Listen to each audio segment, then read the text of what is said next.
Hi everyone. ఈరోజు మనం కాలము మరియు దూరం టైమ్ అండ్ డిస్టెన్స్లో సెకండ్ పార్ట్ చూద్దాం. సో ఈ సెకండ్ పార్ట్లో ఏంటంటే మనం సరాసరి వేగంల గురించి క్వశ్చన్స్, అదేవిధంగా ఈ trains same direction opposite direction questions, అదేవిధంగా train crossing a bridge or train crossing a platform or train crossing a man. So అట్లా మనకి డిఫరెంట్ కేసెస్ ఉన్నాయి. సో ఆ కేసులన్నీ మనం ఇప్పుడు డిస్కస్ చేద్దాం.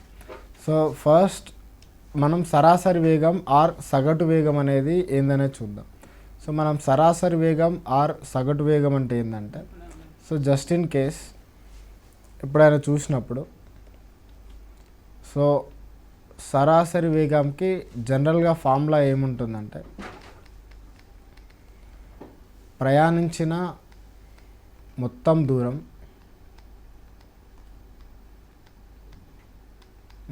దూరము బై కాలం ఆర్ ప్రయాణానికి పట్టిన కాలం అని రాయొచ్చు. సో మనకు సరాసరి వేగం ఎప్పుడు చూసుకున్నా కానీ ఇట్స్ గివెన్ బై ప్రయాణించిన మొత్తం దూరము బై ప్రయాణానికి పట్టిన కాలం. అంటే ఇంగ్లీష్లో if you are writing then average speed, సరాసరి వేగం ఆర్ సగటు వేగం అని కూడా అంటారు, అది కూడా same. So average speed is equal to total distance travelled by total time taken. So ఇది బేసిక్ ఫార్ములా. సో దీనిలో ఏంటంటే మనకు డిఫరెంట్ కేసెస్ ఉంటాయి. సో మనం ఏంటంటే ఫస్ట్ ఒక బేసిక్ మోడల్ నుంచి స్టార్ట్ చేద్దాం. అంటే జస్ట్ ఇన్ కేస్ ఒక పర్సన్ D1 డిస్టెన్స్ని S1 స్పీడ్తో వెళ్తున్నాడు అనుకుందాం. అదే పర్సన్ D2 డిస్టెన్స్ని S2 స్పీడ్తో వెళ్తున్నాడు అనుకుందాం. సో D3 డిస్టెన్స్ని S3 స్పీడ్తో వెళ్తున్నాడు అనుకుందాం. సో అప్పుడు ఈ కేసులో అతని యొక్క సరాసరి వేగం కనుక మనం చూసుకున్నట్టయితే ఏమని రాస్తాం? Total distance travelled by total time taken. Total distance అంటే ఏముంటుంది? D1 plus D2 plus D3. Total time taken అంటే, సో మనకు టైం ఇక్కడ మనకి ఎప్పుడైనా టైం అనేది ఎట్లా వస్తుంది? టైం అనేది డిస్టెన్స్ బై స్పీడ్ వేస్తే వస్తుంది. ఇప్పుడు ఫస్ట్ కేసులో D1 డిస్టెన్స్ S1 స్పీడ్ అంటే ఫస్ట్ కేసులో పట్టిన టైం ఎంత? D1 by S1 plus second కేసులో D2 డిస్టెన్స్ S2 స్పీడ్ అంటే ఇక్కడ పట్టిన టైం ఎంత? D2 by S2. Similarly third కేసులో D3 distance S3 speed, so D3 by S3 అనేది టైం. సో ఇది మన యావరేజ్ స్పీడ్కి ఉన్న బేసిక్ ఫార్ములా. సో ఎప్పుడు మీరు చేసినా కానీ ఇది గుర్తుపెట్టుకోండి. సో సరాసరి వేగం అడిగితే D1 plus D2 plus D3 అది మొత్తం దూరము divided by D1 by S1 plus D2 by S2 plus D2 by S3 అనేది మొత్తం కాలం అన్నట్టు. సో దీని బేస్ మీద మనం ఒక చిన్న క్వశ్చన్ చేద్దాం. సో దానికంటే ముందు ఇంకా 2 కేసులు ఉన్నాయి, అది కూడా డిస్కస్ చేసి దెన్ విల్ సీ. సో ఇది నార్మల్ కేసులో సరాసరి వేగానికి ఇదండి. సో దాని తర్వాత ఇందులో 2 కేసులు ఉంటాయి. సో కేస్ 1 ఏంటంటే where distance is constant. So distance అనేది కాన్స్టెంట్ అంటే దూరం అనేది కాన్స్టెంట్ ఉండి దూరం చేంజ్ అవ్వదు. సో అట్లా చేంజ్ అవ్వనప్పుడు యావరేజ్ స్పీడ్ ఎలా చేస్తారో చూద్దాం. ఎట్లా అంటే సమ్ డిస్టెన్స్ D ఉంది, స్పీడ్ వచ్చేసి S1. సేమ్ డిస్టెన్స్ D ఉంది, స్పీడ్ వచ్చేసి S2. సేమ్ డిస్టెన్స్ D ఉంది, స్పీడ్ వచ్చేసి S3. సో ఈ కేసులో నాకు యావరేజ్ స్పీడ్ ఆర్ సరాసరి వేగం కావాలంటే ఏం చేస్తాం? Total distance by total time. So total distance అంటే ఏం రాస్తారు? D plus D plus D by total time అంటే ఫస్ట్ కేసులో టైం వచ్చేసి D by S1 plus second కేసులో టైం వచ్చేసి D by S2 plus third కేసులో టైం వచ్చేసి D by S3. So numerator చూసుకుంటే 3D, డినామినేటర్లో D కామన్ తీస్తే 1 by S1 plus 1 by S2 plus 1 by S3. So ఇది పోతే మనకు 3 by 1 by S1 plus 1 by S2 plus 1 by S3 వస్తుంది. ఇక్కడ మనకు సరాసరి వేగం అనేది it's irrespective of the distance, మనం ఓన్లీ స్పీడ్ మీదనే డిపెండ్ అవుతుంది. ఇప్పుడు మనకు 3 స్పీడ్లు ఉన్నాయి, S1 S2 S3 ఉన్నాయి కాబట్టి 3 బై ఇది వచ్చింది. ఒకవేళ నాకు రెండే స్పీడ్లే అనుకోండి, డీకి S1 డీకి S2 స్పీడ్తో పోతే ఇలాంటి కేసుల్లో సరాసరి వేగం ఏమొస్తుంది, 2/1/S1 + 1/S2. దీన్ని సింప్లిఫై చేస్తే 2S1S2/S1 + S2. దీన్ని కూడా కొంతమంది ఏంటంటే సింప్లిఫై చేసి 3S1S2S3/S1S2 + S2S3 + S3S1 అని రాస్తుంటారు. బట్ ఇలా చేసే కన్నా బెటర్ దీన్ని గుర్తుంచుకోవడమే బెటర్, 3/1/S1 + 1/S2 + 1/S3. ఎందుకంటే మీరు ఇవన్నీ మల్టిప్లై చేయాలంటే దానికి చాలా టైం టేకింగ్ పడుతుంది. రెండు స్పీడ్లు ఉన్నప్పుడు అయితే ప్రాబ్లం లేదు, డైరెక్ట్గా 2S1S2/S1 + S2 తీసుకొని చేసుకోవచ్చు. ఇక్కడ కూడా ఇది చేసినా ప్రాబ్లం లేదు. బట్ రెండే ఉంటే అప్పుడు మల్టిప్లికేషన్ చేసుకోవడానికైనా అడిషన్ చేసుకోవడానికైనా పెద్దగా ప్రాబ్లం అనేది ఉండదు. సో దీని తర్వాత అంటే మనం చూసుకున్నది ఏంటంటే, ఒకవేళ మనకు సేమ్ డిస్టెన్స్ d ఉంది, స్పీడ్స్ వచ్చేసి S1 S2 so on up to Sn ఉన్నాయనుకోండి, అలాంటప్పుడు సరాసరి వేగం ఏమవుతుంది, అప్పుడు వచ్చేసి n/1/S1 + 1/S2 + so on up to 1/Sn. అంటే మనం ఇది నథింగ్ బట్ దీన్ని ఏమంటామంటే, 3 n అనేది ఏంటంటే number of speeds, 1/S1 + 1/S2 + 1/S2 ఇదేంటంటే రెసిప్రోకల్ సమ్ ఆఫ్ స్పీడ్స్ అన్నట్టు. సో ఇది ఫస్ట్ కేస్. ఇది ఎప్పుడు వేరాస్ డిస్టెన్స్ ఈజ్ కాన్స్టెంట్. సో మనకు ఇదే విధంగా రెండో కేసు ఉంటుంది. సో ఆ రెండో కేసు ఇప్పుడు చూద్దాం. So case 2. సో కేస్ 2లో ఏంటంటే టైం అనేది కాన్స్టెంట్. ఇది చాలా రేర్ కేస్ అండి జనరల్గా, బట్ చూద్దాం. ఇందులో ఏంటంటే speed S1 time t, time అనేది మారకూడదు, speed S2 time t, speed S3 time t. So ఇలా ఉన్నప్పుడు సరాసరి వేగం అడిగితే, సరాసరి వేగం ఎప్పుడైనా total distance by total time కాబట్టి, సో ఫస్ట్ కేసులో డిస్టెన్స్ ఎంత, డిస్టెన్స్ అంటే ఎప్పుడైనా మనం ఏం చేయాలి, స్పీడ్ ఇంటూ టైం చేయాలి. సో ఫస్ట్ కేసులో స్పీడ్ వచ్చేసి S1 టైం t కాబట్టి ఇక్కడ డిస్టెన్స్ వచ్చేసి S1 × t. సెకండ్ కేసులో డిస్టెన్స్ చూసుకుంటే S2 × t. అదే థర్డ్ కేసులో డిస్టెన్స్ చూసుకుంటే S3 × t divided by total time taken. Total time అంటే t + t + t అంటే S1 + S2 + S3 × t by 3t. So tt cancel అయిపోతే మనకు మిగిలేది సరాసరి వేగం S1 + S2 + S3 బై 3. అంటే మనకు సింపుల్గా కాలం అనేది మనకు కాన్స్టెంట్గా ఉంటాయి, మనకు సరాసరి వేగం అనేది సింపుల్గా వేగాల యొక్క సగటును చేస్తే సరిపోతుంది. ఇప్పుడు మనకు 3 స్పీడ్లు ఉన్నాయి కాబట్టి S1 + S2 + S3 బై 3. ఒకవేళ రెండే స్పీడ్లు ఉన్నాయనుకోండి సేమ్ టైం t అని, అప్పుడు సరాసరి వేగం ఏమవుతుంది, S1 + S2 బై 2 అవుతుంది.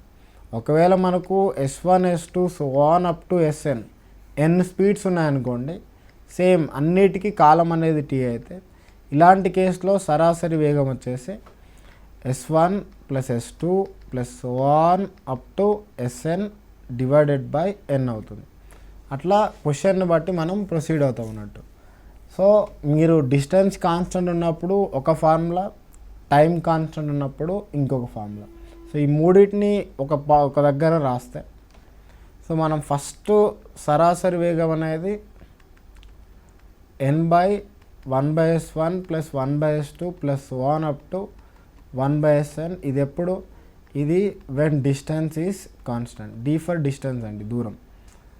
అదేవిధంగా సో సరాసరి వేగం is equal to S1 + S2 + so on up to Sn by n. ఇది ఎప్పుడు, ఇది టైం కాన్స్టెంట్ ఉన్నప్పుడు. ఏది కాన్స్టెంట్ ఉండదు కొన్ని కేసుల్లో, అలాంటప్పుడు సరాసరి వేగానికి ఏం చేస్తాం, total distance by total time రాసి, so d1 + d2 + so on అట్లా రాసి plus d3 + so on up to dn whatever. So డినామినేటర్లో కూడా d1/S1 + d2/S2 + so on up to dn/Sn. అట్లా బేసిక్ ఫార్ములాస్ రాసుకుంటాం. ఇక్కడ ఏంటంటే డిస్టెన్స్ అండ్ టైం ఏది కాన్స్టెంట్ ఉండదు అది. సో బట్ మనకి ఇచ్చే క్వశ్చన్లలో ఎక్కువ ఈ ఫస్ట్ కేస్ అనేది ఇంపార్టెంట్, తర్వాత ఈ లాస్ట్ కేస్ కూడా కొన్ని కేసుల్లో వస్తుంది. మధ్యలో కేసు జనరల్గా ఎందుకు అడగడంటే, సో అది సింపుల్గా ఏంటంటే మొత్తాన్ని యాడ్ చేసి డివైడ్ బై ఎన్ చేయడం అనేది సింపుల్గా మీరు నెంబర్ల సగటు కనుక్కున్నట్టే. 4-5 నెంబర్స్ ఇచ్చి వాటి యొక్క సగటు కనుక్కోమంటే ఎలానో సరాసరి వేగపడిన అలానే ఉంటుంది కాబట్టి ఎక్కువ అడగడానికి స్కోప్ తక్కువ. ఇప్పుడు దీని మీద కొన్ని ప్రశ్నలు చూద్దాం. ఫస్ట్ క్వశ్చన్ చూడండి. ఒక కారు మూడవ వంతు మొదటి మూడవ వంతు దూరాన్ని 10 కిలోమీటర్ పర్ గంట వేగంతో, మూడవ వంతు దూరాన్ని 20 కిలోమీటర్ పర్ గంట వేగంతో, చివరి మూడవ వంతు దూరాన్ని 60 కిలోమీటర్ పర్ గంట వేగంతో ప్రయాణిస్తే మొత్తం ప్రయాణానికి రైలు యొక్క సగటు వేగం ఎంత? మనం టోటల్ డిస్టెన్స్ని d అనుకుంటే, సో మొదటి మూడవ వంతు అంటే d/3, రెండవ మూడవ వంతు అంటే మళ్ళీ d/3, చివరి మూడవ వంతు అంటే మళ్ళీ d/3. సో వీటిని డిఫరెంట్ స్పీడ్స్తో కవర్ చేస్తున్నాడు. ఫస్ట్ స్పీడ్ ఎంత? 10 కిలోమీటర్ పర్ గంట. సో అదే సెకండ్ స్పీడ్ ఎంత? 20 కిలోమీటర్లు బై గంట. అదే మూడో స్పీడ్ ఎంత? 60 కిలోమీటర్ పర్ గంట. మీరు ఇక్కడ స్పష్టంగా ఒక చిన్న పాయింట్ చూసుకుంటే, మొదటి మూడవ వంతు, రెండవ మూడవ వంతు, మూడవ వంతు అంటున్నాడంటే, so what is trying to say clearly? So is trying to say that the 3 distances are equal. d/3 d/3 d/3 అంటే డిస్టెన్సెస్ ఈక్వల్ అంటే d అనేది కాన్స్టెంట్. సో d అనేది కాన్స్టెంట్ ఉండి మనకు 3 డిఫరెంట్ స్పీడ్లు ఉన్నప్పుడు, సో అప్పుడు సరాసరి వేగానికి మనం రాసిన ఫార్ములా ఏంటిది? 3/1/s1 + 1/s2 + 1/s3 అంటే ఏమొస్తుంది? 3 డివైడెడ్ బై 1/10 + 1/20 + 1/60. సో మీరు 10, 20, 60కి ఎల్సిఎం ఆర్ కసాగు తీస్తే 60 వస్తుంది కాబట్టి న్యూమరేటర్లో 6 + 3 + 1. సో మీరు ఇది 3 × 60 ఇది పైకి వెళ్తుంది బై 10. సో మనకు 18 కిలోమీటర్లు బై గంట వస్తుంది. సో అంటే గంటకు 18 కిలోమీటర్లు అనేది మన యొక్క సరాసరి వేగం లేకుంటే సగటు వేగం. సో ఇట్లా సింపుల్గా ఏంటంటే మనం ఏది కాన్స్టెంట్ ఉంది అని ఐడెంటిఫై చేస్తే చాలు. ఇక్కడ స్పష్టంగా డిస్టెన్స్ కాన్స్టెంట్ ఉంది కాబట్టి డైరెక్ట్గా ఫార్ములా వేస్తాం, దాని తర్వాత బేసిక్ సింప్లిఫికేషన్ చేస్తే సరిపోతుంది.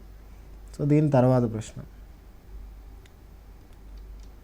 ఒక వ్యక్తి తన ప్రయాణంలో 1/3 వంతు భాగాన్ని గంటకు 25 కిలోమీటర్ చొప్పున, 1/4 వంతు భాగాన్ని గంటకు 30 కిలోమీటర్ చొప్పున, మిగిలిన భాగాన్ని గంటకు 50 కిలోమీటర్ చొప్పున పూర్తి చేశాడు.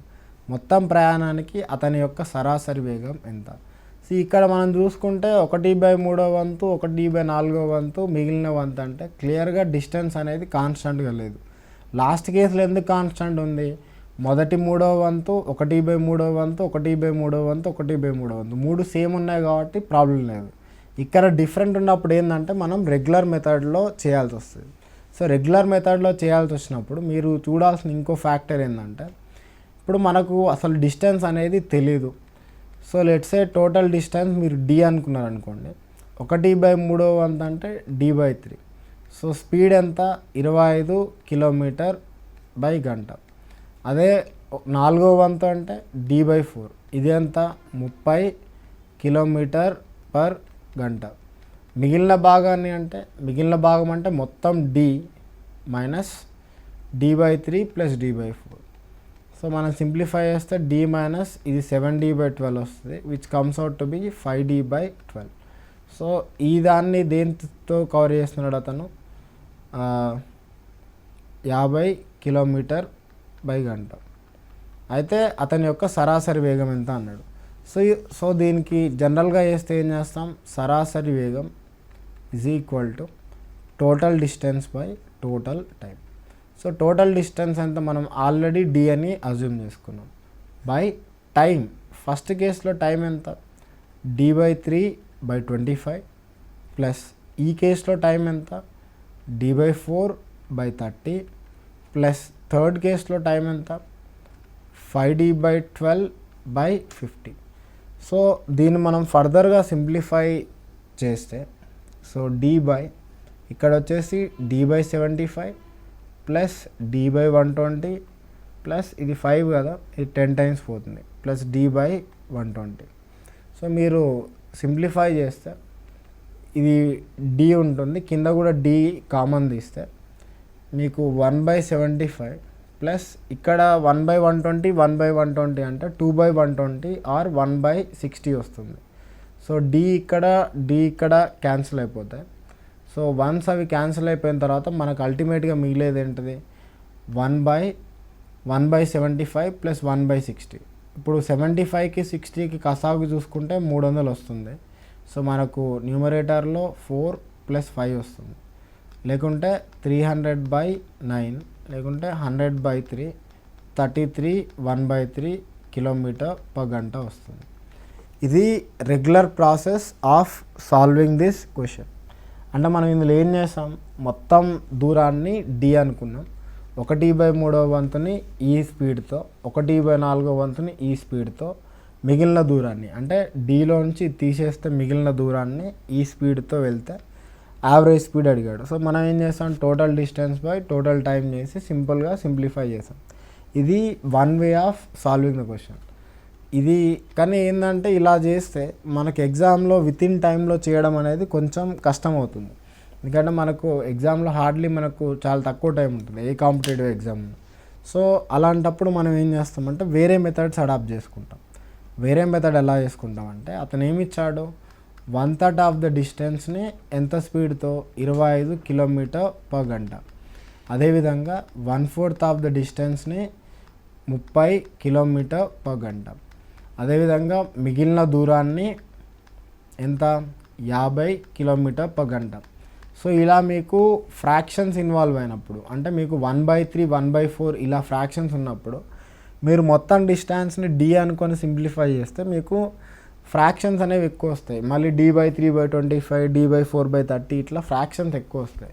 సో ఇట్లా ఫ్రాక్షన్స్ని ఎలిమినేట్ చేయడానికి మీరు ఏం చేస్తారంటే, ఇక్కడ హారంలలో లేకుంటే ఈ డినామినేటర్స్లో ఉన్న నెంబర్స్ యొక్క ఎల్సిఎం తీసుకోండి.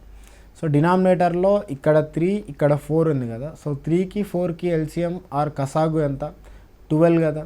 సో మీరు ఆ తీసుకునే మొత్తం డిస్టెన్స్ లేకుంటే ఆ మొత్తం దూరాన్ని కూడా, సో 3కి 4కు కసాగు 12 కాబట్టి 1200 కిలోమీటర్లు తీసుకోండి.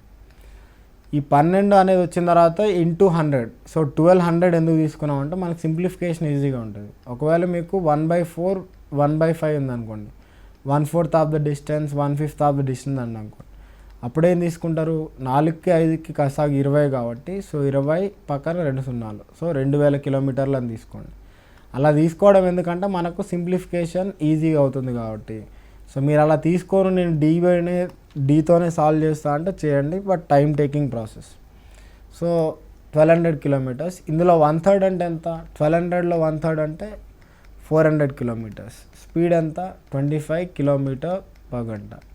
తర్వాత 1/4 ఆఫ్ ద డిస్టెన్స్, 1200లో 1/4 అంటే 300 కిలోమీటర్స్. ఇది ఏ స్పీడ్తో 30 km/గంట. సో 1200లో ఆల్రెడీ 400 + 300 700 కిలోమీటర్స్ అయిపోయింది. సో 1200లో 700 అయిపోతే రిమైనింగ్ 500 కిలోమీటర్స్ ఉంటుంది. ఇది ఏ స్పీడ్తో వెళ్తున్నాడు, 50 km/గంట స్పీడ్తో వెళ్తున్నాడు. సో ఇప్పుడు అతని యొక్క సరాసరి వేగం అంటే మనం యాజ్ యూజువల్గా ఫార్ములా ఏం రాస్తాం, total distance by total time. So total distance వచ్చేసి 1200 కిలోమీటర్స్ బై టోటల్ టైం అంటే జస్ట్ డివైడ్ చేసుకోండి. అంటే అట్లా 400/25 + 300/30 + 500/50. సో మీరు సింప్లిఫై చేస్తే 1200 ఇది 16 + 10 + 10 వస్తుంది. సో 1200/36. సో 12తో చేస్తే ఇది 100 టైమ్స్, ఇది 3 టైమ్స్ పోద్ది. సో 100/3 అంటే 33/3 1/3 km/గంట. సో ఇలా చేయడం అనేది మనకి ఎగ్జామ్ హాల్లో చాలా ఫీజిబుల్ ఉంటుంది. అంతేగాని మీరు అది డి అని తీసుకొని చేసినా మీకు వస్తుంది answer. I'm not denying that అది రాదు అని కాదు, బట్ టైం పడుతుంది. సో మనకి ఎగ్జామ్లో ఏంటంటే టైం సేవింగ్ అనేది మోస్ట్ ఇంపార్టెంట్ కాబట్టి better do it in this way. 132 మీటర్ల పొడవు గల ఒక రైలు ఎలక్ట్రిక్ స్తంభాన్ని 6 సెకండ్లలో దాటితే ఆ రైలు గంటకు వేగం గంటకు ఎన్ని కిలోమీటర్లు. ట్రైన్స్ గురించి క్వశ్చన్స్ రావడానికి స్కోప్ చాలా ఎక్కువ అండి. సో ఇందులో కొన్ని డిఫరెంట్ కేసులు ఉన్నాయి. ఫస్ట్ కేసుతో స్టార్ట్ చేద్దాం. సో కేస్ 1 ఏంటంటే train crossing a stationary man. So train crossing a stationary man అంటే, సో ఆ stationary man or you can take pole, లేకుంటే you can take tree. So whatever stationary object అనుకోండి సింపుల్గా. Stationery అంటే meaning ఏంటిది? చలనం లేని వస్తువు. అంటే అది పోల్ కావచ్చు, లేకుంటే మ్యాన్ కావచ్చు, ట్రీ కావచ్చు, కదలకూడదు. సో ఇలా ఉన్నప్పుడు మనకేందంటే ఒక ట్రైన్ ఉంది, ఇక్కడ లెంత్ ఎల్ అనుకోండి, ఒక మనిషి ఉన్నాడు. సో ఈ మనిషిని మొత్తం క్రాస్ అవ్వాలంటే, అది ఇక్కడి నుంచి ఇక్కడ ఈ పొజిషన్కి రావాలి. సో అంటే అతన్ని దాటుటకు అది ప్రయాణం చేసే దూరం వచ్చేసి length of the train. So అంటే మనం ఏం రాస్తారంటే, మనిషిని దాటుటకు ప్రయాణించవలసిన దూరం is equal to length of the train. ఆ ట్రైన్ది ఎంత అయితే లెంత్ ఉంటుందో అది. సో మనకు దూరం అంటే ఏం రాస్తాం ఎప్పుడైనా? Distance equal to speed into time కదా. దూరం వచ్చేసి L, I mean length of the train. S వచ్చేసి speed of the train. T వచ్చేసి time taken to cross. So ఇందులో ఎస్ అనేది ఏంటంటే ఆ ట్రైన్ యొక్క వేగం. అదేవిధంగా టీ అనేది ఏంటంటే దాటుటకు పట్టు సమయం. అంటే మనం ఎప్పుడైనా ఒక క్వశ్చన్లో మీరు train crossing a man or train crossing a pole or train crossing a tree అని చూడగానే మీరు ఇమ్మీడియట్గా ఈ ఈక్వేషన్ వేయాలి. ఏమని? ఎల్ అంటే ఏంది? Length of the train. So length of the train is equal to speed of the train into time taken to cross the pole or tree or whatever. ఇక్కడ ఏమంటున్నాడు? 132 మీటర్లు పొడవు గల ఒక రైలు ఒక ఎలక్ట్రిక్ స్తంభాన్ని 6 సెకండ్లలో దాటితే రైలు వేగం ఎంత? ఇప్పుడు రైలు దేన్ని దాటుతుంది? ఒక స్తంభాన్ని దాటుతుంది. ఆ స్తంభం అనేది జనరల్గా ఏంది? స్టేషనరీ ఉంటుంది, ఎక్కడికి కదలదు. సో ఇలా చలనం లేని వస్తువుల్ని అది దాటినప్పుడు ట్రైన్, సో అలాంటప్పుడు మనం ఏమని తీసుకుంటాం? L is equal to S into T. ఇప్పుడే రాసిన ప్రకారం ఎల్ అంటే లెంత్ ఆఫ్ ద ట్రైన్ ఎంత? 132 మీటర్లు ఈజ్ ఈక్వల్ టు ఎస్ అంటే స్పీడ్ ఆఫ్ ద ట్రైన్ మనకు తెలియదు, టైం ఎంత ఇచ్చాడు? 6 సెకండ్లు. సో ఇది మనం సింప్లిఫై చేస్తే ఎస్ ఈజ్ ఈక్వల్ టు ఎంత? 6తో చేస్తే మనకు 22 టైమ్స్ పోతుంది. సో 22 మీటర్ పర్ సెకండ్ వస్తుంది. బట్ మనకు ఇచ్చిన ఆన్సర్ మాత్రం మీటర్ పర్ సెకండ్లలో కాకుండా కిలోమీటర్ గంటకి ఎన్ని కిలోమీటర్ అన్నాడు. సో మీటర్ పర్ సెకండ్ నుండి కిలోమీటర్ పర్ గంటకు కన్వర్ట్ చేసినప్పుడు ఇంటూ 18/5 కిలోమీటర్ పర్ గంట రాస్తాం. అంటే ఏమొస్తుంది? 22 ఇంటూ 18 అంటే 360 + 36 396/5 కిలోమీటర్ పర్ గంట. మీరు దీన్ని ఇంకా ఫర్దర్ సింప్లిఫై చేస్తే 79.2 కిలోమీటర్ పర్ గంట వస్తుంది. మీరు సింపుల్గా ఇది ఎగ్జాక్ట్ వాల్యూ కూడా అవసరం లేదు. 396/5 అంటే 5తో 396 ఎలాగో పర్ఫెక్ట్గా డివిజిబుల్ కాదు కాబట్టి డైరెక్ట్గా ఇది పెట్టవచ్చు. ఒకవేళ మోర్ దాన్ 2 ఆప్షన్ 78.2 79.2 తర్వాత 80.2 ఇలా ఉన్నప్పుడు చేయండి కానీ, బట్ ఇలాంటి క్వశ్చన్స్కి అయితే అవసరం లేదు. సో మీరు గుర్తుంచుకోవాల్సింది ఏంటంటే, ఒక పోల్ని కానీ మ్యాన్ని కానీ ట్రీని కానీ క్రాస్ చేస్తే L is equal to ST అని గుర్తుపెట్టుకోవాలి. సో చలనం లేని వస్తువు అనేది ఏంటంటే, ఇక్కడ ఇది సబ్జెక్టు సర్టన్ కండిషన్స్ అండి. ఆ వస్తువుకి ఎలాంటి ఇది ఉండకూడదు అంటే అది ప్లాట్ఫామ్ బ్రిడ్జ్ అయ్యి ఉండకూడదు. అంటే దానికి ఒక లెంత్ ఉండకుండా ఓన్లీ పొడవు ఒక్కటి ఉండాలి, ఓన్లీ హైట్ ఒక్కటి ఉండాలి. ఎనీవే అది చూద్దాం. సో మీరు గుర్తుపెట్టుకోవాల్సింది ఏంటంటే, పోల్ మ్యాన్ ట్రీ అయితే L is equal to ST. ఇది ఫస్ట్ కేసు. 135 మీటర్ల పొడవు ఉన్న ఒక రైలు గంటకు 50 కిలోమీటర్ వేగంతో నడుస్తుంది. దానికి అభిముఖంగా 4 కిలోమీటర్ల గంట వేగంతో నడిచే వ్యక్తిని దాటకు తీసుకుంటాము. సో ఇదేంటంటే ఇది కేస్ 2. ఈ కేస్ 2లో ఏంటంటే train crossing a moving man. ఇంతకుముందు ఏంది? Stationary man. ఇక్కడ ఏంటంటే moving man or man in motion. ఇక్కడ కూడా ఏంటంటే మనకు వచ్చేది సేమ్ ఈక్వేషన్ వస్తుంది. ఎల్ ఈజ్ ఈక్వల్ టు ఇక్కడ ఏంటంటే ఆర్ఎస్ ఇంటూ టీ వస్తుంది. ఇంతకుముందు ఏం రాసాం? L is equal to S into T రాసాం కదా. ఎస్ అంటే ట్రైన్ యొక్క వేగం. ఇక్కడ ఆర్ఎస్ అంటే ఏంటంటే రిలేటివ్ స్పీడ్ అన్నట్టు. సో రిలేటివ్ స్పీడ్ ఆర్ మీరు ఏం తీసుకుంటారు, సాపేక్ష వేగం అని రాసుకోవచ్చు. ఈ సాపేక్ష వేగం ఎలా ఉంటుంది, ఇప్పుడు రెండు వస్తువులు ఒకటే డైరెక్షన్లో పోయాయి అనుకోండి, ఒకటి ఎక్స్ ఒకటి వై ఉంటే అప్పుడు రిలేటివ్ స్పీడ్ వచ్చేసి ఎక్స్ మైనస్ వై ఉంటుంది, అంటే provided x greater than y. అదే రెండు వస్తువులు వ్యతిరేక దిశలో ఆర్ అభిముఖ దిశలో వస్తున్నప్పుడు అప్పుడు వాటి సాపేక్ష వేగం ఆ relative speed x plus y ఉంటుంది. ఇది ఒక్కటే తేడా, మీరే ఏం లేదు. మనకు మ్యాన్ కదలినప్పుడు ఓన్లీ ట్రైన్ ఒకటే కదిలినప్పుడు L is equal to S into T తీసుకున్నాం, ప్రాబ్లం లేదు. ఇక్కడ ఏంటిది, మనిషి కదులుతున్నాడు కాబట్టి ఓన్లీ మనం మనిషి తీసుకుంటే సరిపోదు. సో సాపేక్ష వేగం తీసుకోవాలి, ఎవరెవరిది, ట్రైన్ది అండ్ ఆ మ్యాన్ది, ఆ ఇద్దరిది కలిపి తీసుకోవాలి. ఇప్పుడు దీని బేస్ మీద మనం ఆ సెకండ్ క్వశ్చన్ని సాల్వ్ చేయడానికి ట్రై చేద్దాం. ఒకటే డిఫరెన్స్ ఏంటంటే అక్కడ only speed of the train consider చేసాం, ఇక్కడ ఏంటంటే ఆ ట్రైన్ది మ్యాన్ది ఇద్దరిది కలిపి సాపేక్ష వేగం ఆ రిలేటివ్ స్పీడ్ని కన్సిడర్ చేయడం జరుగుతుంది. ఇప్పుడు ఆ క్వశ్చన్ చూద్దాం. 135 మీటర్ల పొడవున్న రైలు గంటకి 50 కిలోమీటర్ దాంతో ప్రవహిస్తుంది, అయితే నడుస్తుంది. దానికి అభిముఖంగా 4 కిలోమీటర్ల గంటతో వ్యక్తిని దాటడానికి అది తీసుకునే సమయం. సో ఇప్పుడు ఏమని చెప్పా equation, L is equal to RS into T. So L అంటే ఎంత, లెంత్ ఆఫ్ ద ట్రైన్ 135 మీటర్లు.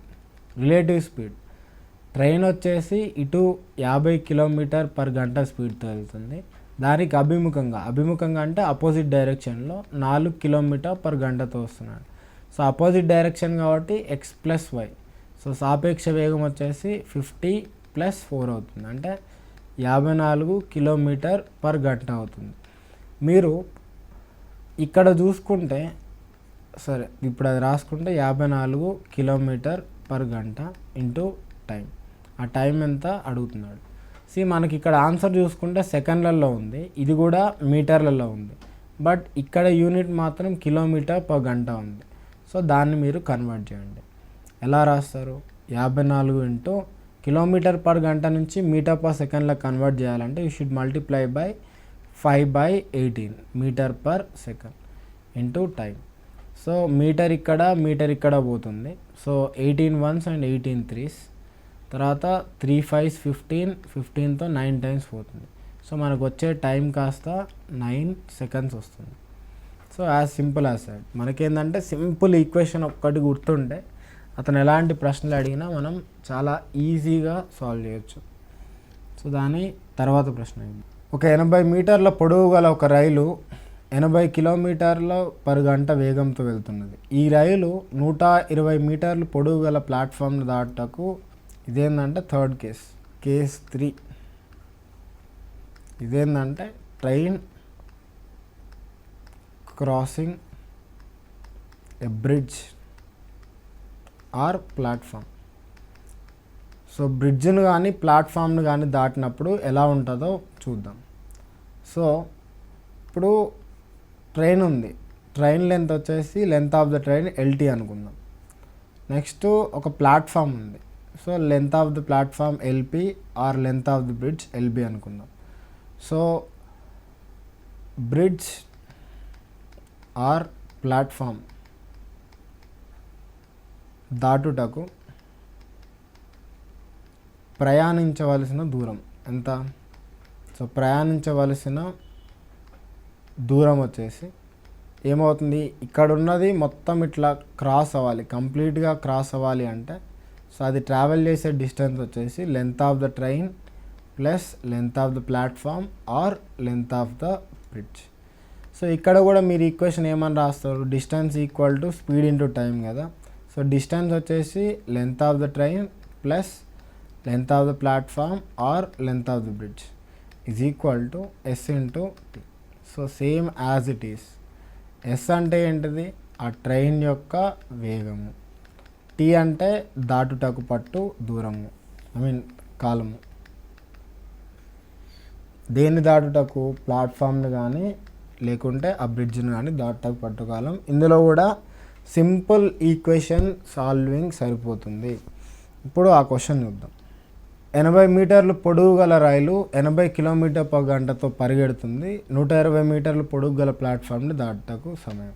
ఇప్పుడు ట్రైన్ ప్లాట్ఫామ్ని దాటుతుంది అని గుర్తు రాగానే మీకు ఇమ్మీడియట్గా గుర్తు రావాల్సింది ఏంటంటే ఎంత దూరం కవర్ చేస్తుంది, length of the train plus length of the platform should be equal to speed of the train into time taken to cross. So length of the train వచ్చేసి 80 మీటర్లు ప్లస్ ప్లాట్ఫామ్ లెంత్ వచ్చేసి 120 మీటర్లు is equal to speed of the train ఎంత 80 kilometre per గంట into time.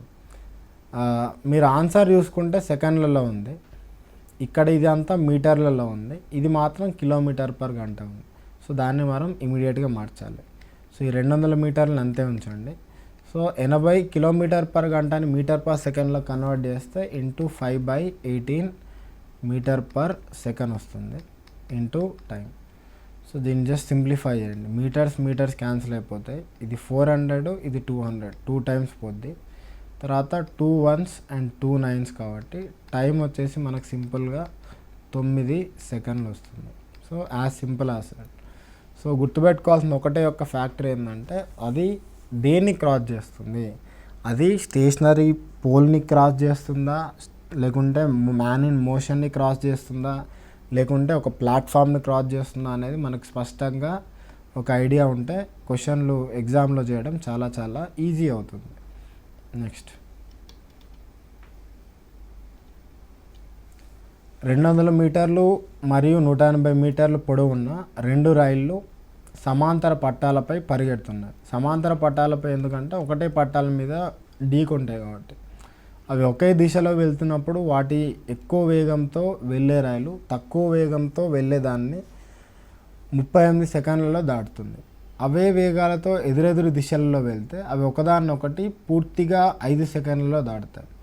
వాటిలో ఎక్కువ వేగంతో నడిచే రైలు వేగం. సో ఇలాంటి క్వశ్చన్లు చేసే ముందు మనం ఒక చిన్న నెక్స్ట్ కేసు చూద్దాం. This is the last case, case 4. ఇదేంటంటే ట్రైన్ క్రాసింగ్ అనదర్ ట్రైన్. 2 ట్రైన్లు ఒకదాన్నొకటి దాటుకునే కేసు ఇది. సో అది సేమ్ డైరెక్షన్ అవ్వచ్చు, అపోజిట్ డైరెక్షన్ అవ్వచ్చు. ఇప్పుడు ఒక ట్రైన్ ఇక్కడ ఉంది, ఇంకో ట్రైన్ ఇక్కడ ఉంది, 2 ఒకటే దిశలో పోతున్నప్పుడు ఓవర్టేక్ చేసి వెళ్ళొచ్చు, అదొక కేసు. ఇంకో కేసు ఏంది, ఒక ట్రైన్ ఇటు వెళ్తుంది, ఇంకో ట్రైన్ రివర్స్ వెళ్తుంది. ఈ కేసులో కూడా ఓవర్టేక్ చేసుకునే ఛాన్స్ ఉంది. సో మనం ఈ ఫస్ట్ కేసు తీసుకున్నా సెకండ్ కేసు తీసుకున్నా మనకు వచ్చే ఈక్వేషన్ ఒకటే, L1 + L2 = RS × T. L1 + L2 అనేది డిస్టెన్స్ అన్నట్టు, ఐ మీన్ ఆ some of the lens of the trains. L1 L2 అనేవి ఏంటంటే ఆ ట్రైన్స్ యొక్క పొడవులు. అక్కడ RS అనేది ఏంటంటే ఆ 2 రైళ్ళు ఉన్నాయి కదా, ఆ 2 రైళ్ళ యొక్క సాపేక్ష వేగం. మనకి ఎప్పుడైనా కానీ సాపేక్ష వేగం ఎక్కడ వస్తుంది, 2 ఆబ్జెక్టులు కదులుతున్నప్పుడు. ఒకటే ఆబ్జెక్ట్ కదిలితే ఆ కదిలిన ఆబ్జెక్ట్ స్పీడ్నే మనం తీసుకుంటాం. బట్ 2 ఆబ్జెక్టులు కదులుతున్నప్పుడు ఆ 2 వాటి మనం సాపేక్ష వేగం అనేది తీసుకోవడం జరుగుతుంది. సో T అనేది ఆబ్వియస్గా టైం టేకెన్ టు క్రాస్. ఇప్పుడు దీని బేస్ మీద ఒకవేళ నాకు రిలేటివ్ స్పీడే కావాలనుకోండి, అప్పుడేం చేస్తాం, L1 + L2/T. సో ఆ రిలేటివ్ స్పీడ్ కూడా ఎలా చేస్తాం, సేమ్ డైరెక్షన్ ఉంటే x-y, అపోజిట్ డైరెక్షన్ ఉంటే x+y. సో ఈ బేసిక్ ఒకటి గుర్తుంటే చాలు. ఇప్పుడు క్వశ్చన్ చూద్దాం, అతను అడిగిన క్వశ్చన్. ఇప్పుడు 200 మీటర్లు 180 మీటర్లు పొడవున్న రైళ్ళు సమాంతర పట్టాలపై పోతున్నాయి. ఒకే దిశలో వెళ్తే ఎక్కువ వేగంతో వెళ్ళే రైలు తక్కువ వేగంతో వెళ్ళేదాన్ని 35 సెకండ్లలో దాటుతుంది. ఇప్పుడు ఒక ట్రైను ఇంకో ట్రైన్ని క్రాస్ చేస్తుందంటే మనం ఇమీడియట్గా ఏం రాస్తాం, L1 + L2 = relative speed into time. ఇప్పుడు L1 + L2 ఎంత, 200 మీటర్స్ + 180 మీటర్స్. అవి ఎట్లా వెళ్తున్నాయి, ఒకటే దిశలో అంటే ఇది x ఇది y స్పీడ్ అనుకుంటే రిలేటివ్ స్పీడ్ ఏముంటుంది, x-y ఇంటూ టైం ఎంతసేపు పడుతుంది అన్నట్టు క్రాస్ చేయడానికి 38 సెకండ్లు. సో ఇది 38 సెకండ్లు రాయండి. సో ఇందులో నుంచి మనం సాల్వ్ చేస్తే 380 మీటర్స్ = x-y × 38 సెకండ్స్. సో ఇందులో నుంచి మనకు x-y = 10 మీటర్ పర్ సెకండ్ వస్తుంది. ఇది ఫస్ట్ ఈక్వేషన్ మంది. అదేవిధంగా అవే వేగాలతో ఎదురెదురు దిశలుగా వెళ్తే అవి 5 సెకండ్లలో దాటుతాయి. ఎదురెదురుగా అంటే అపోజిట్ డైరెక్షన్, అభిముఖంగా వెళ్తే. సో అవి అభిముఖంగా వెళ్ళినప్పుడు రిలేటివ్ స్పీడ్ ఏముంటుంది? ఈక్వేషన్ అయితే L1 + L2 relative speed into time same ఉంటుంది. సో బట్ L1 + L2 మనం ఆల్రెడీ చేసాం, 380 మీటర్స్ ఉంది. రిలేటివ్ స్పీడ్ ఎంత? x + y. టైం ఎంత? 5 సెకండ్స్. సో మీరు ఇది సింప్లిఫై చేస్తే x + y = 76 మీటర్/సెకండ్ వస్తుంది. అతను అడుగుతుంది ఏంటిది? వేగంగా నడిచే రైలు వేగం. మనకు x - y 10 వచ్చింది అంటే x - y మనకు ఒక నెంబర్ వచ్చిందంటే క్లియర్గా అంటే x అనేది y కంటే ఎక్కువ ఉన్నట్టే కదా. ఇప్పుడు నాకు x - y నెగిటివ్లో వస్తే x అనేది y కన్నా తక్కువ ఉందని తీసుకుంటా. బట్ x - y 10 ఉందంటే క్లియర్గా x అనేది ఫాస్టర్ ట్రైన్ అన్నట్టు. సో ఈ రెండు ఈక్వేషన్లు సాల్వ్ చేస్తే x - y 10, x + y 76. సింపుల్గా రెండింటిని యాడ్ చేయండి. ఏమొస్తుంది? 2x = 86, x = 43 మీటర్/సెకండ్. సో దీంతో మన ఆన్సర్ అయిపోతుంది.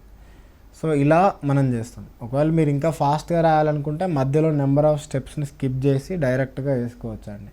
మనకేంటంటే ఫస్ట్ బేసిక్ క్వశ్చన్ కదా, అర్థం కావడానికి మనం ఇంత రాస్తున్నాం. 130 మీటర్లు, 120 మీటర్లు, 96 మీటర్లు పొడవున్న రెండు రైళ్ళు వేర్వేరు వేగంతో సమాంతర పట్టాలపై పరిగెడుతున్నాయి. ఒకే దిశలో ప్రయాణిస్తే వేగంగా పోయే బండి నెమ్మదిగా వెళ్తున్న బండి 18 సెకండ్లలో దాటుతుంది. అభిముఖంగా వెళ్తే 12 సెకండ్లలో దాటుతాయి. సో అప్పుడు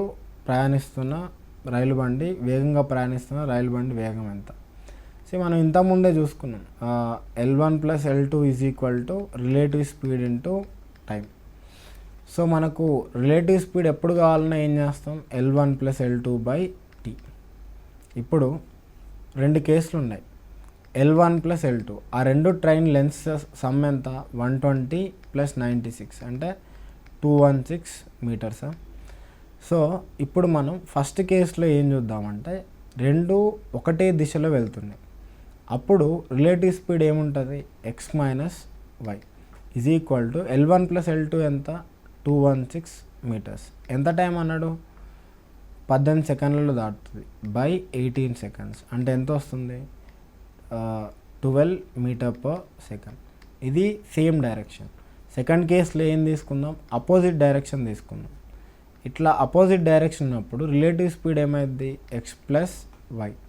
అది కూడా L1 + L2 అంటే సేమ్ 216 మీటర్స్ బై టైం ఎంత? 12 సెకండ్స్. సో ఇది మనం సింప్లిఫై చేస్తే 18 మీటర్/సెకండ్ వస్తుంది. సో మనకు x - y 12, x + y 18. ఈ రెండు ఈక్వేషన్లను సాల్వ్ చేస్తే x - y 12, x + y 18 రెండింటిని జస్ట్ యాడ్ చేయండి. 2x = 30, x = 15 మీటర్/సెకండ్ వస్తుంది. బట్ మనకు ఆన్సర్ అనేది మీటర్/సెకండ్లో లేదు, కిలోమీటర్/గంట అన్నాడు. సో మీటర్/సెకండ్ నుండి కిలోమీటర్/గంట కన్వర్ట్ చేయాలంటే ఇంటూ 18/5 కిలోమీటర్/గంట వస్తుంది. సో 5తో చేస్తే ఇది 3 టైమ్స్ పోద్ది, 54 కిలోమీటర్/గంట. సో ఇట్లా యాజ్ సింపుల్ యాజ్ దట్. మనం ఏంటంటే సింపుల్గా ఆ basic L1 + L2 = RS × T అనేది ఐడియా ఉంటే చాలు. సో ఎలాంటి ప్రశ్నలు అడిగినా మనం సింపుల్గా చేసేయచ్చు. ఒక రైలు టెలిగ్రాఫ్ స్తంభాన్ని 8 సెకండ్లలోనూ 264 మీటర్ల పొడవున్న వంతెనను 20 సెకండ్లలో దాటగలదు. అప్పుడు ఆ రైలు పొడవు ఎంత? సో ఇందులో రెండు కేసులు ఉన్నాయండి. ట్రైన్ ఫస్ట్ స్తంభాన్ని దాటుతుంది, స్తంభాన్ని 8 సెకండ్లలో దాటుతుంది. మీరు మొదట ట్రైన్ స్తంభాన్ని దాటుతుంది అని కేసు చూడగానే ఏం రాయాలి? L = S × T రాయాలి. అంటే ఏం రాస్తారు? L = S తెలీదు స్పీడు, టైం మాత్రం 8 సెకండ్స్. తర్వాత సెకండ్ కేసు ఏంటిది? 264 మీటర్ల పొడవున్న వంతెన అంటే బ్రిడ్జ్ అనుకోండి. సో ట్రైన్ బ్రిడ్జ్ని దాటుతున్నప్పుడు ఇది ఎలాగో L తీసుకున్నాం కదా, లెంత్ ఆఫ్ ద ట్రైన్. ఇమీడియట్గా ఏం ఈక్వేషన్ పడాలి మనకు? Length of the train plus length of the platform speed of the train into time taken to cross. అంటే ఏం రాస్తారు? Length of the train already L plus length of the platform 264 = speed of the train ఎంత తెలియదు, time ఎంత వంతెన cross చేయడానికి 20. But మనం ఇందులోంచి L = 8 × S అని రాసుకోవచ్చు. So 8s plus 264 is equal to 20s. ఇది తీసుకెళ్తే 12s 264 s is equal to 22 metre per second. But మనకు ఎస్ అడగట్లేదు స్పీడ్, అతను అడుగుతుంది ఎంత, రైలు పొడవు అన్నాడు. రైలు పొడవు అంటే ఎస్ ఇంటూ 8 అంటే 22 metre per second into 8 seconds. So 22 second ఇలా క్యాన్సిల్ అయిపోతాయి. 22 ఇంటూ 8 అంటే 176 మీటర్స్ వస్తుంది. So as simple as that.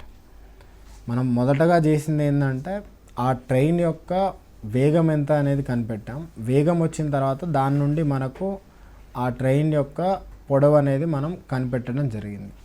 ఇప్పుడు ఇదే క్వశ్చన్ ఇంకో వేలో ఎలా చేస్తామంటే, స్తంభాన్ని 8 సెకండ్లలో వంతెనని 20 సెకండ్లలో దాటిందంట. అంటే ఇది 264 మీటర్లు, ఇక్కడేమో 20 సెకండ్లు, ఇక్కడేమో 8 సెకండ్లు కదా. సో ఆ 20 సెకండ్లకి 8 సెకండ్లకి మధ్య తేడా ఎంత, 12 సెకండ్లు. సో ఆ 12 సెకండ్లలో ఆ 264 మీటర్లని అది క్రాస్ చేస్తుంది.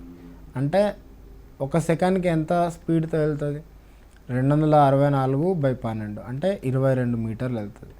సో దాని మీనింగ్ ఏంటంటే ఆ ట్రైన్ స్పీడ్ వచ్చేసి 22 మీటర్ పర్ సెకండ్. మీరు డైరెక్ట్గా స్పీడ్ వచ్చేస్తుంది. సో మీరు ఒకవేళ ఫాస్ట్గా రావాలంటే ఏం చేస్తారంటే సింపుల్గా ఈ టైం డిఫరెన్స్ తీసుకోండి. అదెంత, 12 సెకండ్స్. ఆ 12 సెకండ్స్లో 264 మీటర్స్ పోతే 1 సెకండ్కి ఎంత వెళ్తున్నట్టు, 22 మీటర్స్ వెళ్తున్నట్టు. సో దాని నుంచి స్పీడ్ వచ్చేసి 22 మీటర్ పర్ సెకండ్ వస్తుంది. సో మళ్ళీ ట్రైన్ యొక్క పొడవు ఎప్పుడు కావాలన్నా మనకు speed into time taken to cross a pole. So direct 176. So అట్లా యాజ్ పర్ ద క్వశ్చన్ మనం ప్రొసీడ్ అయిపోవచ్చు. నిలకడ నీటిలో ఒక పడవ వేగము గంటకు 8 కిలోమీటర్లు మరియు ప్రవాహ వేగము గంటకు 2 కిలోమీటర్లు. పడవ ఏ నుండి బీకి వెళ్ళి మరియు తిరిగి వచ్చుటకు పట్టు కాలము 12 గంటలు. అయితే ఏ నుండి బీకి గల దూరము ఎంత? సింపుల్గా ఏంటంటే మనకు 2 థింగ్స్ ఉంటాయండి. ఎట్లా అంటే ఇప్పుడు ఒక పడవ ఈ డైరెక్షన్లో వెళ్తుంది. పడవ కానీ మనిషి కానీ ఎవరైనా తీసుకోవచ్చు. పడవ తీసుకోండి, మనిషి కానీ ఎక్స్ స్పీడ్తో వెళ్తున్నాడు. వాటర్ కూడా ఇదే స్పీడ్లో వై స్పీడ్తో వెళ్తున్నాయి అనుకోండి. వాటర్ వై స్పీడ్తో ఇటు వెళ్తున్నాయి. ఆ మనిషి కూడా అదే డైరెక్షన్లో వెళ్ళాడు అనుకోండి. అప్పుడు స్పీడ్ ఏమవుతుంది ఇద్దరిది కలిపి, దీన్ని డౌన్ స్ట్రీమ్ అంటారండి. డౌన్ స్ట్రీమ్ అంటే ఏంటంటే along the stream. Along the stream అంటే ఆ స్ట్రీమ్ ఎటు సైడ్ వెళ్తుందో అదే సైడ్లో వెళ్తే అలాంగ్ ద స్ట్రీమ్ అంటాం. సో అది వచ్చేసి x+y. సో సెకండ్ కేస్ ఏంటంటే వాటర్ అదే డైరెక్షన్లో వెళ్తుంది y, బట్ ఆ మనిషి ఏమో రివర్స్ వెళ్తున్నాడు. అంటే ఎదురీత అంటారు కదా, ఏటికి ఎదురీత అన్నట్టు. సో ఎదురీత వెళ్ళినప్పుడు అతని speed x, water speed y అనుకోండి. సో దీన్ని ఏమంటారంటే అప్ స్ట్రీమ్ అంటారు. అప్ స్ట్రీమ్ అంటే అగెయిన్స్ట్ ద ఫ్లో. సో ఎదురుగా ఇదేంటంటే స్ట్రీమ్తో పాటు వెళ్తున్నాడు. అంటే ఆ వాటర్ ఎటు సైడ్ వెళ్తున్నాయో అటే సైడ్ వెళ్తే అతను ఎక్కువ స్పీడ్తో వెళ్తాడు. అదే వాటర్ ఒక డైరెక్షన్లో వెళ్ళి అతను ఇంకో డైరెక్షన్లో పోతే అప్పుడు స్పీడ్ వచ్చేసి x-y అవుతుంది. సో ఇది మనం గుర్తుపెట్టుకోవాలి. మనం గుర్తుపెట్టుకోవాల్సిన ఒకటి, అతను ప్రవాహం దిశలోనే వెళ్తున్నాడా లేకుంటే ప్రవాహానికి వ్యతిరేక దిశలో వెళ్తున్నాడా? ప్రవాహ దిశలో వెళ్తే అతని వేగం వచ్చేసి x+y ఉంటుంది. ప్రవాహానికి ఎదురుగా వెళ్తే అతని వేగం వచ్చేసి x-y ఉంటుంది. సో ఆ ఒక్క పాయింట్ గుర్తుపెట్టుకుంటే మనం చాలు. ఇప్పుడు నిలకడ నీటిలో పడవ వేగం. అండ్ వన్ మోర్ థింగ్ ఏంటంటే మీరు ఇందులో రాసినప్పుడు ఇందులో x అనేది ఏంటంటే ఆ పడవ ఆర్ ఆ స్విమ్మర్ వేగం. ఈ వేగం తీసుకున్నప్పుడు ఏంటంటే అతను ఒక కండిషన్ చేస్తాడు, నిశ్చలమైన నీటిలో అని. నిశ్చలమైన నీటిలో అంటే మీనింగ్ ఏంటిది, ఆ వాటర్ అనేది ఎక్కడికి మూవ్ అవ్వవు, లేకుంటే స్టిల్ వాటర్ అంటారు. స్టిల్ వాటర్ అంటే వాటర్ దట్ డజంట్ మూవ్. మీరు జస్ట్ ఇన్ లైక్ మీరు స్విమ్మింగ్ పూల్ చూసుకోండి, వాటర్ అనేవి అన్లెస్ మీ ఎవరో ఒకటి దూకితే తప్ప వాటర్ అనేవి మూవ్ అవ్వవు. సో ఎట్లా ఉన్నాయో యాజ్ ఇట్ ఈజ్ ఉంటాయి. అదేవిధంగా వై చూసుకుంటే వై అనేది ఏంటంటే ఆ ప్రవాహం యొక్క వేగం. సో పడవ ఆర్ స్విమ్మర్ వేగం నిశ్చలమైన నీటిలో అనేది ఎక్స్, వై అనేది ఏంటంటే ప్రవాహ వేగం. ఇప్పుడు ఈ ప్రశ్నను చూద్దాం. నిలకడ నీటిలో పడవ వేగం గంటకి 8 కిలోమీటర్లు, అంటే ఎక్స్ అనేది 8 కిలోమీటర్ పర్ గంట. ప్రవాహ వేగం అంటే వై 2 కిలోమీటర్ పర్ గంట. సో ఒక పడవ ఏ నుంచి బీకి వెళ్ళి తిరిగి వచ్చుటకు పట్టు సమయం 12 గంటలు. అయితే ఏ బీలకు మధ్య దూరం. సో ఒక పడవ ఏ నుంచి బీకి వెళ్ళి మళ్ళీ బీ నుంచి తిరిగి వచ్చుటకు మొత్తం టైం ఎంత పట్టింది? 12 గంటలు పట్టింది. అయితే ఏ బీలకు మధ్య ఉన్న దూరం ఎంత అంటున్నాడు. సో ఇలాంటి ప్రశ్నలు ఇచ్చినప్పుడు మనం ఏం చేయాలంటే ఏ బీలకు మధ్య ఉన్న దూరం ఎంతనో మనకు తెలియదు, సమ్ డిస్టెన్స్ డి అనుకుందాం. సో మనం ఏమనుకుందామంటే మొదట ఇటు వెళ్తున్నప్పుడు ప్రవాహం ఇటు సైడ్ వెళ్తుంది, మనిషి కూడా ఇటు సైడ్ వెళ్తున్నాడు అనుకుందాం. అప్పుడు ఏమైంది? అది డౌన్ స్ట్రీమ్ అవుతుంది. అప్పుడు ఇటు ప్రవాహ దిశలోనే వెళ్తున్నాడు కాబట్టి అతని స్పీడ్ ఏమైంది? ఎక్స్ ప్లస్ వై అవుతుంది. అంటే 8 + 2 10 కిలోమీటర్ పర్ గంట అవుతుంది. ఇది ఎప్పుడు? ఇది వెళ్ళేటప్పుడు, ఎందుకంటే ప్రవాహ దిశలో వెళ్తున్నాడు కాబట్టి. బట్ రివర్స్ వచ్చేటప్పుడు ఏమైంది? వాటర్ ఒక డైరెక్షన్లో వెళ్తుంటే అతను రివర్స్ డైరెక్షన్లో వెళ్తున్నాడు. సో అప్పుడు వేగం ఏముంటుంది? ఎక్స్ మైనస్ వై, అంటే 8 - 2 6 కిలోమీటర్ పర్ గంట ఉంటుంది. అంటే ఏ నుంచి బీకి డిస్టెన్స్ అనేది డి, వెళ్ళే అప్పుడేమో 10 కిలోమీటర్ పర్ గంట స్పీడ్తో వెళ్ళాడు, రివర్స్ వచ్చేటప్పుడు మాత్రం 6 కిలోమీటర్ పర్ గంట. పోయేటప్పుడు ఎందుకు ఎక్కువ ఉందంటే ప్రవాహ దిశలో వెళ్ళాడు కాబట్టి ఎక్కువ ఉంది. రివర్స్లో వచ్చేటప్పుడు ఏంటంటే ప్రవాహానికి ఎదురుగా వస్తున్నాడు కాబట్టి తక్కువ ఉంది. ఇప్పుడు మనం టోటల్ టైం పట్టింది ఎంత? 12 గంటలు. అంటే మనం ఈక్వేషన్ రాసుకుంటే ఎలా రాసుకుంటారంటే time taken from going from A to B plus time taken for coming back from B to A, total వచ్చేసి 6 అవర్స్. సో ఏ నుంచి బీకి పోవడానికి పట్టిన సమయం ప్లస్ బి నుంచి ఏకి రావడానికి పట్టిన సమయం 6 గంటలు. బట్ మనకి ఎప్పుడైనా కానీ టైం అంటే ఏమని ఇస్తారు? Distance by speed. సో ఏ నుంచి బీకి డిస్టెన్స్ ఎంత? డి బై స్పీడ్ ఎంత? 10 ప్లస్ బి నుంచి ఏకి డిస్టెన్స్ ఎంత? డి బై టైం ఎంత? 6 = 6. మీరు సింప్లిఫై చేస్తే 10కి 6కి ఎల్సిఎం తీసుకుంటే 30 వస్తుంది. సో న్యూమరేటర్లో 3D ప్లస్ 5D సారీ అది 12 గంటలు ఇచ్చాడండి మొత్తం. ఇది 12 తీసుకోండి. సో ఇది 12 తీసుకుంటే =12. So 8D = 12 × 30. D = 4 3s and 4 2s అండి. 90/2 అంటే 45 కిలోమీటర్స్ వస్తుంది. So as simple as that అట్లా. సో మనం ఏంటంటే ఏ స్పీడ్తో వెళ్తున్నాడు, రివర్స్ ఏ స్పీడ్తో వస్తున్నాడు అని గుర్తుపెట్టుకుంటే చాలు. ఇదే ప్రశ్న ఏంటంటే కొంతమంది some people even do it in a different way also. So అది ఎలా చేస్తారంటే, సో ఇదే ప్రశ్నని కొంతమంది ఎలా చేస్తారంటే ఇప్పుడు ఏ నుంచి బీకి వెళ్తున్నాడు, డిస్టెన్స్ డి. బి నుంచి ఏకి వస్తున్నాడు, అప్పుడు కూడా డిస్టెన్స్ డి. వెళ్ళే అప్పుడు స్పీడ్ వచ్చేసి 10 కిలోమీటర్ పర్ గంట, రిటర్న్ వచ్చేటప్పుడు స్పీడ్ 6 కిలోమీటర్ పర్ గంట. సో డిస్టెన్స్ అనేది సేమ్ ఉంది. మనం జనరల్గా అంటే అతను మొత్తం కవర్ చేస్తున్న డిస్టెన్స్ ఎంత? ఇటు డి ప్లస్ ఇటు డి. మనం జనరల్గా అయితే డిస్టెన్స్ = స్పీడ్ ఇంటూ టైం అని రాస్తాం. ఇక్కడ ఏంటంటే టోటల్ డిస్టెన్స్ స్పీడ్ అనేది ఒకటే లేదు, మారుతుంది. సో ఇలా స్పీడ్ మారుతున్నప్పుడు ఏం తీసుకుంటారంటే సరాసరి వేగం తీసుకుంటారు. సరాసరి వేగం ఇంటూ కాలం. సో టోటల్ డిస్టెన్స్ ఎంత? 2D సరాసరి వేగం ఎంత ఉంటుంది? డిస్టెన్స్ అనేది కాన్స్టెంట్. సో డిస్టెన్స్ అనేది కాన్స్టెంట్ ఉన్నప్పుడు సరాసరి వేగంకి ఫార్ములా ఏంటిది? రెండు స్పీడ్స్ ఉన్నాయి కాబట్టి 2s1s2/s1 + s2 అంటే 2 × 10 × 6 / 10 + 6 ఇంటూ కాలం ఎంత? 12 అవర్స్. సో 2తో చేస్తే 6 టైమ్స్ పోద్ది. డిస్టెన్స్ = 120/16 × 6. సో ఇది 2 3s 2 8s సో 360/8 అంటే 45 కిలోమీటర్. ఇలా కూడా చేయొచ్చు. ఇక్కడ ఏంటంటే మనం సరాసరి వేగం కాన్సెప్ట్ యూజ్ చేసి చేస్తున్నాం. అక్కడ ఏంటంటే జనరల్గా ఏ నుంచి బీకు పట్టు సమయం ప్లస్ బి నుంచి ఏకు పట్టు సమయం ఈక్వల్ టు 12 గంటలు అని తీసుకొని చేస్తున్నాం. సో మీరు అలా చేసినా లేకుంటే ఇలా చేసినా పెద్ద డిఫరెన్స్ ఏమి ఉండదు, ఎందుకంటే అల్టిమేట్లీ మనకు వచ్చే ఆన్సర్ సేమ్. నెక్స్ట్,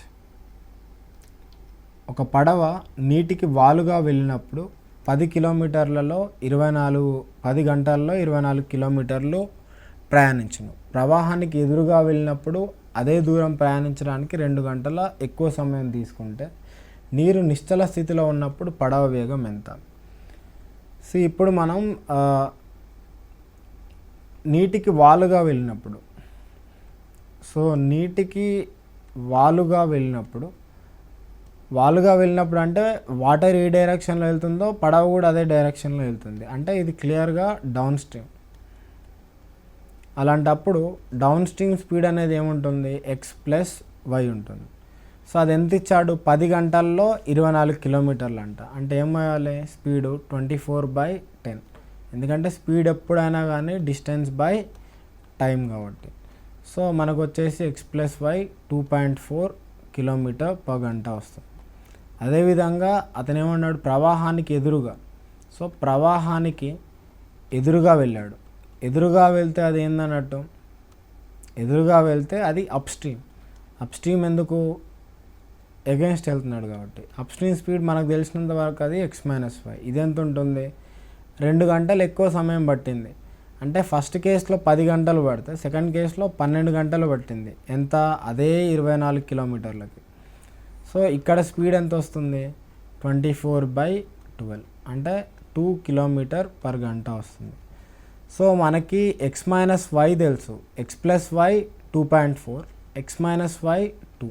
సో రెండింటిని మనం యాడ్ చేస్తే 2x = ఈ రెండు యాడ్ చేస్తే 4.4. సో ఇందులో నుంచి మనకి x వాల్యూ వచ్చేసి 2.2 km/గంట వస్తుంది. సో ఇది నథింగ్ బట్ 2.2 km/గంట, నథింగ్ బట్ మన పడవ వేగం నిశ్చల స్థితిలో ఉన్నప్పుడు, ఏది, నీరు నిశ్చల స్థితిలో ఉన్నప్పుడు. కొన్ని క్వశ్చన్లలో ఏంటంటే ప్రవాహ వేగం అడుగుతాడు. ప్రవాహ వేగం అంటే ఏంది, y. ఒకవేళ y అడిగినప్పుడు ఏంటంటే ఏదో ఒక దానిలో సబ్స్టిట్యూట్ చేయండి. ఇప్పుడు xని దీనిలో సబ్స్టిట్యూట్ చేసినా దీనిలో సబ్స్టిట్యూట్ చేసినా y వాల్యూ 0.2 km/గంట వస్తుంది. అట్లా యాజ్ పర్ ద క్వశ్చన్ మనం ప్రొసీడ్ అవుతూ ఉంటాం. సో ఇవేంటంటే బోట్స్ అండ్ స్ట్రీమ్స్లో జనరల్గా ఏంటంటే మీరు చూసుకోవాల్సింది రెండు, డౌన్ స్ట్రీమా అప్ స్ట్రీమా అని చూసుకుంటే సరిపోతుంది. ఒక విద్యార్థి 5/2 km/గంట వేగంతో వెళ్ళినట్లయితే పాఠశాలకు 6 నిమిషాలు ఆలస్యంగా చేరుకుంటాడు. ఒకవేళ అతను 3 km/గంట వేగంతో వెళ్ళినట్టయితే పాఠశాలకు 10 నిమిషాలు ముందుగా చేరుకుంటాడు. అయినా పాఠశాల యొక్క దూరం ఎంత? సో ఇట్లా మనకు ఒక స్పీడ్తో వెళ్తే లేటుగా వెళ్తాడు, ఇంకో స్పీడ్తో వెళ్తే ఎర్లీగా వెళ్తాడు.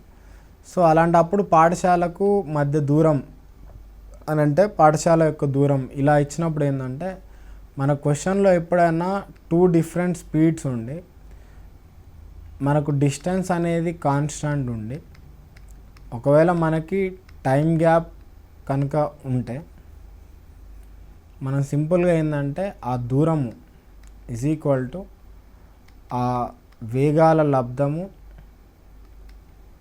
డివైడెడ్ బై వేగాల భేదము ఇంటూ ఆ కాలభేదము బై 60. ఈ కాలభేదం ఏంటంటే నిమిషాల్లో తీసుకుంటాం, ఈ వేగాలన్నీ km/గంటలో తీసుకుంటాం, ఈ దూరం కూడా మనకి కిలోమీటర్లలోనే వస్తుంది. ఇప్పుడు ఈ ప్రశ్నలో కూడా చూసుకుంటే వేగాల లబ్ధం ఎంత, 5/2 × 3. వేగాల మధ్య భేదం 1/2.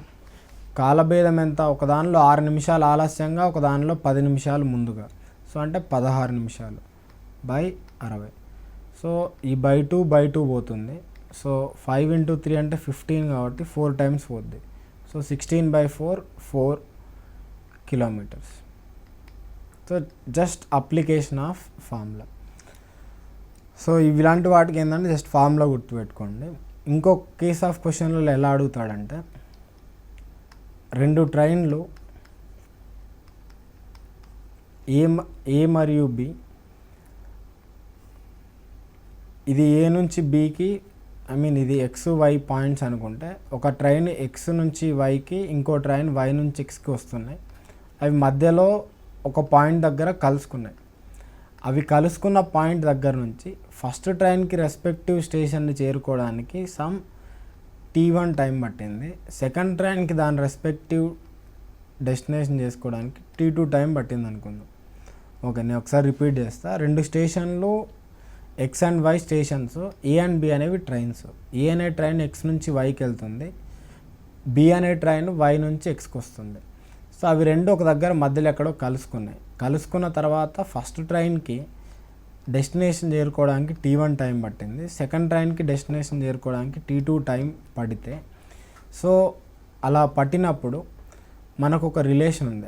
First train speed S1, second train speed S2 అనుకుంటే, మనకు వీటి మధ్య రిలేషన్ ఏంటంటే S1/S2 =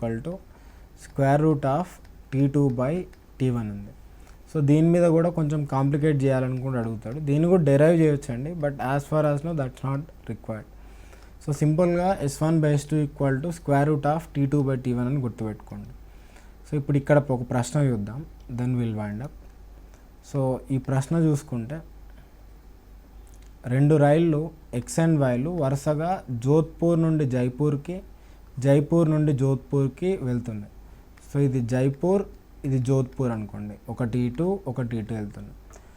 అయితే ఈ 2 రైళ్ళు ఒకదాన్నొకటి కలుసుకొని దాటిపోయిన తర్వాత, సో మధ్యలో ఒక దగ్గర కలుసుకొని దాటిపోయిన తర్వాత జైపూర్కు మరియు జోధ్పూర్కు చేరుకోవడానికి 2 రైళ్ళు వరుసగా 4 గంటల 48 నిమిషాలు, 3 గంటల 20 నిమిషాలు సమయాన్ని తీసుకున్నాయి. సో ఇక్కడ కలుసుకున్న తర్వాత, ఇక్కడ ఇది జోధ్పూర్ అండి, ఇది జోధ్పూర్, ఇది జైపూర్. సో ఫస్ట్ దానికి జైపూర్కి వెళ్ళడానికి 4 hours 48 minutes పట్టింది. సెకండ్ ట్రైన్కి రీచ్ అవ్వడానికి 3 hours 20 minutes పట్టింది. సో అదేవిధంగా మొదటి ట్రైన్ వేగం వచ్చేసి 45 km/h, అంటే ఫస్ట్ ట్రైన్ స్పీడ్ S1 వచ్చేసి 45 km/h ఇచ్చాడు. సెకండ్ ట్రైన్ స్పీడ్ ఎంత అంటున్నాడు. సో మనం సింపుల్గా ఏం చేస్తాం, మనకున్న ఫార్ములా ఏంటిది, 2 ట్రైన్ క్రాస్ అయిన తర్వాత S1/S2 = T2/T1. సో S1/S2 అంటే 45/S2 = T2. T2 అంటే ఎంత, ఇది కదా, ఇది T1, ఇది T2. సో T2 వచ్చేసి 3 hours + 20 minutes ఉండకూడదండి, దాన్ని కన్వర్ట్ చేస్తే 20/60 hours బై T1. T1 ఎంత, 4 hours + 48/60 hours. సో జస్ట్ దీన్ని సింప్లిఫై చేస్తే 45/S2 అంతే ఉంటుంది. సో న్యూమరేటర్లో 10/3, ఇక్కడ 4 + 4/5 వస్తుంది, which comes out to be 24/5. So దీన్ని మీరు ఫర్దర్ సింప్లిఫై చేస్తే 10 × 5 50/72 5/6 వస్తుంది. So 5 ones and 5 nines. So దాన్ని ఫర్దర్ సింప్లిఫై చేస్తే S2 = 9 × 6 54 kmph వస్తుంది. అంటే సింపుల్గా ఏంటంటే ఫార్ములా బేస్ అండి. ఒకటే మనం చేయాల్సింది ఏంటంటే, ఈ T2 T1 అనేది డైరెక్ట్గా అవర్స్లో ఇవ్వకుండా అతను ఏంటంటే కొంచెం గ్యాంబుల్ చేసినట్టు ఇచ్చాడు. ఎలా గ్యాంబుల్ చేశాడు, డైరెక్ట్ అవర్స్ ఇవ్వకుండా 3 hours 20 minutes ఇచ్చాడు. మనం కన్వర్ట్ చేసుకుందాం దాన్ని. ఎట్లా, 3 hoursని 3 అనే రాసుకొని ఆ 20 minutesని 20/60 hours అని రాసుకున్నాం. సేమ్ 4 hours 48 minutes కూడా అంతే. సో 4 hoursకి 4 రాసుకొని 48 minutesకి 48/60 hours అని రాసుకున్నాం. సో దాని తర్వాత ప్యూర్ సింప్లిఫికేషన్ అండి. దాని తర్వాత చేసే కాన్సెప్ట్ ఎలాంటి కాన్సెప్ట్ లేదు. సో దీంతో మనం ఈ టైమ్ అండ్ డిస్టెన్స్ టాపిక్ని సక్సెస్ఫుల్గా ఫినిష్ చేసుకున్నాం. So maximum what ever models ఉన్నాయో మనం అన్నీ ఆల్మోస్ట్ కవర్ చేసాం. సో మీరు రెస్ట్ ఇంకా రిమైనింగ్ అంతా all of that you need to do is only practice again and again. So that's all for today's class. Thank you all.